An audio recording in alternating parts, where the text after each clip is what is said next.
చూస్తే అసెంబ్లీ సమావేశాలకు కేసీఆర్ రావాలని సూచనలు సలహాలు ఇవ్వాలని సీఎం రేవంత్ ఆహ్వానిస్తుంటే బీఆర్ఎస్ నేతలు మాత్రం అసెంబ్లీకి రాబోమంటున్నారు. తమకు మైక్ ఇవ్వడం లేదని, సమస్యలపై చర్చించే సమయాన్ని ఇవ్వడం లేదంటున్నారు.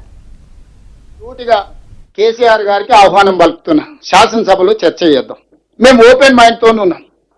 మేమేమన్నా మా నిర్ణయాలలో లోపం ఉన్నా, మా నిర్ణయాలను సవరించుకోవడానికి ఏదన్నా ఉన్నా మీరు వచ్చి మాకు సూచన చేయండి. మీ అనుభవాన్ని మాకు ఇవ్వండి. As a former chief minister, as a union cabinet minister, as a state minister, as a MP, MLA, leader of opposition.